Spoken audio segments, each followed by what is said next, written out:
Hello to my fellow business owners out there. I hope everybody's doing well. I know that many of you are quite busy running your own businesses and have not had the time to look into what has been available for you as business owners to help you maintain your staff and continue to run your business. So I thought I would take a few minutes and explain a couple things in place to help you continue to support your staff and run your business and continue to stay viable through these times, and let you know those options. And then if you have any additional questions, please feel free to reach out after this. So the first thing that is available is the 10% wage subsidy. That is available to pretty much everyone. You have to have a business number and a payroll account with CRA, but you do not have to apply for that. The way that one works is that 10% of your wages, up to a maximum of $25,000 per company or $13.75 per employee, you get that subsidy. So you calculate what it is, and then you just stop the remittance taxes for the amount. So let's say your payroll ends up being, $30,000. 10% of that is what you can reduce your remittance by. So you can reduce that remittance. You still have to pay CPP, EI, but the other taxes, you just don't do that. There is no application for this, and there's no necessity that your revenue has shrunk to get this. So that's available to almost everybody out there and can just help with a little bit of extra cash flow for you as business owners while things are a little bit slower at this time. The other option that is available is the 75% wage subsidy. That's the one we're hearing a little bit more about. The way that works is you do actually have to apply for it. The application process is a little bit more strenuous, so you have to take the time to go through that, but obviously the benefit is significantly larger. The way to qualify for that benefit is you must have reduced revenue for March, April, or May.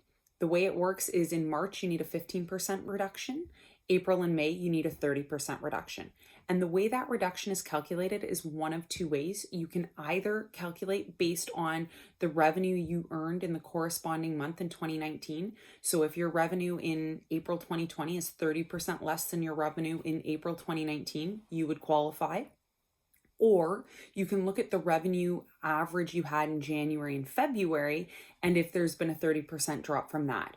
So the way it works is once you pick which way you want to calculate it, then you have to stick with that moving forward. So you can't flip-flop and say, well, in April I'm using this method and in May I'm going to use that method. No, pick a method, stick with it.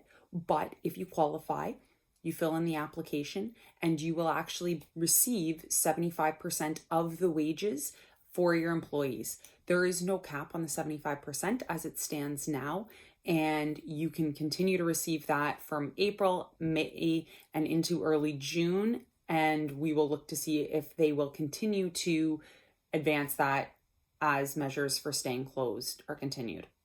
One thing to keep in mind with the 75% reduction is that those employees had to have been paid for the 14 days prior. So if you were planning on opening back up, rehiring employees and using this to subsidize people you had laid off, you actually have to go through a process of back paying them or having them on for the 14 days. So that is a little bit of a nuance for people who were hoping to get their employees back under this program. If you have specific questions about that, please feel free to reach out. I'm happy to go on a case-by-case basis with that. The one other thing, in talking to my business owner clients, I have heard the complaint a few times that people are having a hard time getting employees willing to work and come in. Employees are on the CERB benefit and getting paid at this point and don't necessarily want to take the risk or come in for additional money. So the benefit that has been recently announced and will be retroactive into March is that for anybody who is receiving that CERB, the $2,000 a month, they can actually earn an additional $1,000 going into work on top of that. So it may make it easier for you to bring in staff, maybe part-time, to fill positions that were hesitant to come in before because they were worried that they would be cut off of that CERB. Again, if you have any questions regarding any of this, please feel free to reach out. We are here. We like to help our fellow business owners. We can go through any questions, the application process, and looking at any opportunities to perhaps better position you now and moving forward. Thanks a lot. Have a great day and good luck. I hope business stays good. Bye, guys.